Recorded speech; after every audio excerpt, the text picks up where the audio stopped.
Her voice didn't sound like hers. Tight, quivering, words clipped short as if someone else stood beside her. "Where are you?" The grocery store was half empty. My son was in the cart, holding a box of cereal like a trophy. "Aisle 7, I said. "Getting cereal. Why?" "Leave the cart." A pause. "Leave everything. Walk calmly to the front and get out." "Why? I'm not done shopping."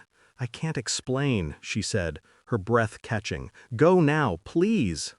It wasn't her words that got me moving, it was her tone, the kind that doesn't beg without reason. I grabbed my son's hand, walked out, didn't run, didn't ask again. Outside, the afternoon sun hit like a slap. My phone buzzed once more. She hung up before I answered. Something had already begun. I met her 12 years ago, at a bookstore that smelled like old paper and rain. She was leaning over a travel section, fingers brushing maps she'd never visit. She had a quiet kind of beauty, the type you only notice when she looks away.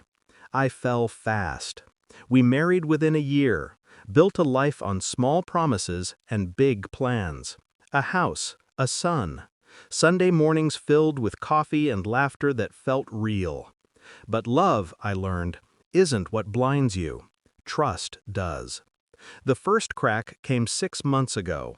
A locked phone, a sudden change in passwords, a new perfume she said she got as a gift from a coworker. I didn't ask, I observed. Patterns always tell the truth if you stay silent long enough. Then came the late nights. Deadlines, she said. New projects. I tracked none of them on her company's schedule. One night while she showered, her phone lit up on the dresser. A text. "Same place tomorrow?" No name. Just a number. I memorized it. People think revenge is born in anger. It's not. It's born in quiet. In the long hours after the realization settles, when your hands stop shaking and your mind starts sharpening.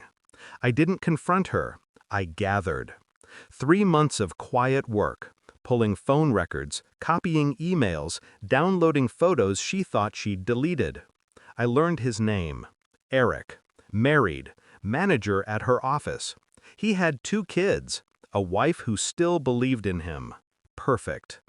I created an anonymous email account, sent her photos of herself, grainy from a distance, parking lot, hotel entrance. Just enough to make her nervous. She told me someone was stalking her. I comforted her, held her, told her we'd figure it out. That was my first act of revenge, watching her lie to me while clinging to my shoulder for safety. The day she called me at the store, I already knew what it meant. Eric's wife had received the same photos, plus copies of their messages, receipts, a hotel bill in his name. The fallout started fast. She must have called my wife in panic, or threat, or both. And my wife, caught in the collapse, called me, her lifeline, her cover. But I wasn't saving her. I was witnessing the fire I'd lit. I didn't go home right away. I took my son to the park, bought him ice cream, watched him laugh with chocolate on his chin. The world looked perfectly normal. Inside me, everything was silent. When I finally drove home, the police were there. 2 cars, flashing lights reflected off our windows. She was sitting on the porch, mascara streaked down her cheeks. They said there had been a break-in attempt. Someone tried the back door, then fled. I nodded, gave my statement, played the part. She looked at me with those wide, trembling eyes, the same ones that once made me fall in love. I saw guilt there now, and fear. 2 days later, Eric resigned.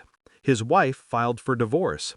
His company opened an internal investigation that spread fast, unearthing more than just him and my wife.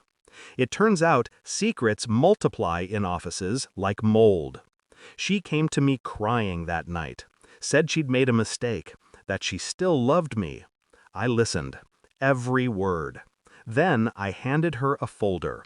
Inside were printouts, texts, photos, statements, all time-stamped, all undeniable.